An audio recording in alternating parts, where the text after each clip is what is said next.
Bonjour, très heureuse de vous retrouver sur 8 Mont Blanc. Nous sommes le mercredi 12 juillet 2017, c'est l'heure du journal. Voici les titres.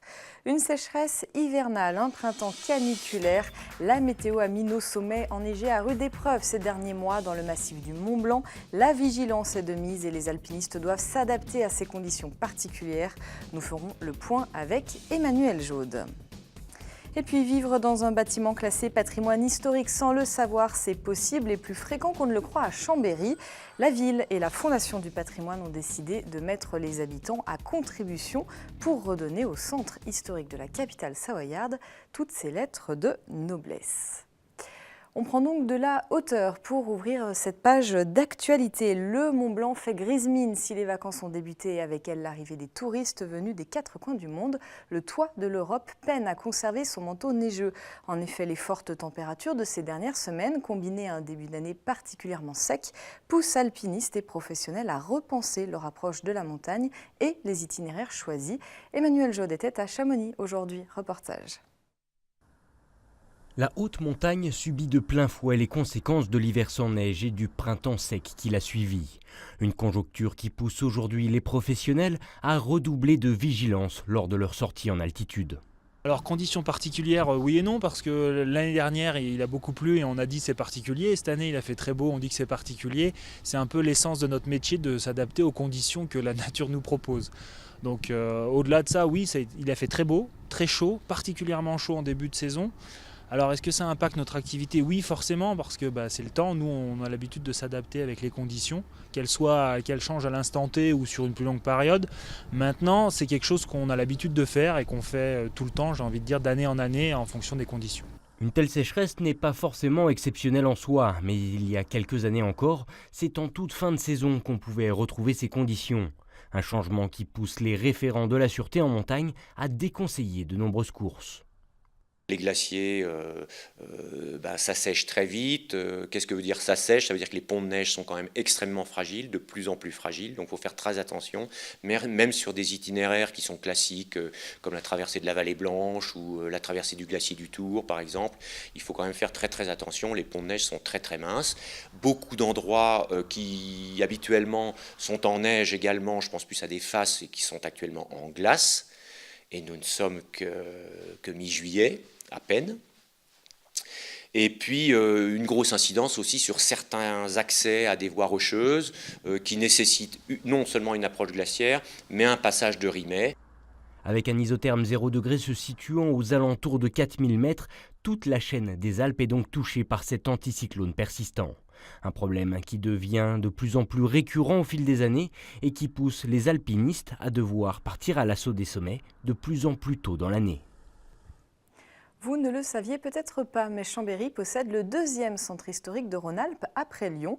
Une richesse mal connue, notamment de ses habitants. Certains vivent pourtant dans des ruelles classées. Un point d'honneur a donc été mis dans la préservation de ce patrimoine à travers la signature d'une convention entre la commune et la Fondation du patrimoine. Kimberley Trivio nous en dit plus. Longtemps restée discrète sur son héritage, Chambéry souhaite à présent le révéler au grand jour. La commune et la Fondation du patrimoine proposent des subventions aux habitants de la vieille ville. L'objectif, ne pas la dénaturer en la préservant. La particularité des allées Traboules de Chambéry sont que tous les murs, tout ce qui est vertical, appartient forcément et par nature à des copropriétés. Donc seules les copropriétés peuvent faire les travaux. L'objectif est de les conserver avec un caractère patrimonial et historique. Chambéry compte 104 petites ruelles. Elles ne vont pas toutes bénéficier de subventions pour le moment. La commune alloue 40 000 € pour les travaux de rénovation. Nous en avons prioritairement défini quelques-unes. Il s'avère que l'été dernier, à Chambéry, a été créé un chemin piétonnier touristique, l'éléphant autrement. Et c'est un très grand succès pour Chambéry. Donc, prioritairement, ce sont les allées du parcours des touristes qui sont privilégiées. Préserver le patrimoine historique de Chambéry, un enjeu à double facette. L'entretenir, c'est à la fois conserver l'héritage d'un passé riche, mais également la rendre plus attractive. Et plus vous avez quelque chose de beau à montrer, plus vous avez du monde qui vient. Notre intérêt, c'est de montrer le maximum de choses de manière à inciter les gens à manger dans un restaurant de Chambéry, éventuellement à coucher dans un hôtel de Chambéry. Tout ça, c'est de l'activité économique, ça veut dire que c'est de l'emploi au profit des habitants de Chambéry et de son territoire. Pour bénéficier de ces subventions, il suffit de constituer un dossier auprès de la mairie ou de la Fondation du patrimoine. Après étude du projet, une réponse est donnée dans un délai de 1 à 3 semaines. La saison des festivals bat son plein. 2 événements débutent demain jeudi pour un week-end de 3 jours qui sent bon l'été, à commencer par la 15e édition de Musilac à Aix-les-Bains. Une 50aine d'artistes est à l'affiche de jeudi à dimanche.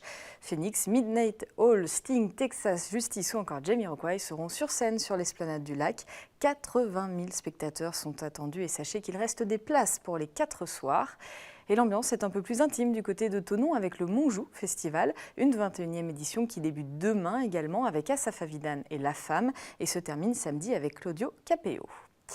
L'été, nos lacs alpins ne désemplissent pas de barques et autres embarcations et pourtant les charpentiers de marine dans notre région sont plutôt rares. Cyril Pussiat en a fait son métier dès l'âge de 14 ans. Après avoir ouvert un atelier de restauration de bateaux dans le bassin annécien, il a récemment élargi son activité. Il y a quelques mois, il s'est lancé un nouveau défi, construire des bateaux sur le même modèle que les barques en bois traditionnelles. Kimberley Trivio et Claire Chabal l'ont rencontré. Le bois, c'est un matériau vivant et donc il faut qu'on l'écoute, il faut qu'on le comprenne. Voilà, c'est à nous de nous adapter à lui, parce que lui ne s'adaptera pas à nous. Allier leur passion du bois et les critères d'aujourd'hui, tel est le nouveau pari de Cyril Pussiat et de Guénolé Gombozo. Pour cela, ils utilisent la méthode du strip planking, mise au point dans les années 70. Le principe, fabriquer une coque en lattes de bois, collées les unes aux autres. Le tout stratifié avec de la fibre de verre, à l'extérieur et à l'intérieur. Le bois reste ainsi apparent.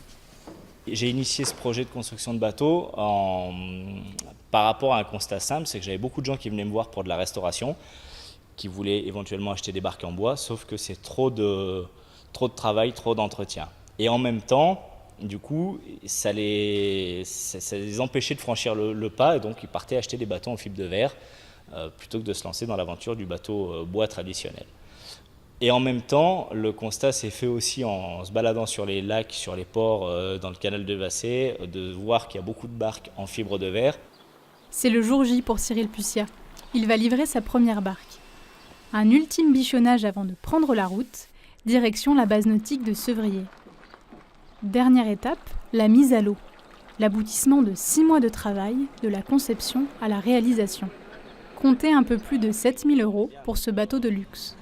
En tout cas, pour l'instant, j'ai le sentiment qu'on a réussi. Ah oui, le pari est réussi là. Ouais. On a réussi un pari, quoi. Ah ouais, complètement.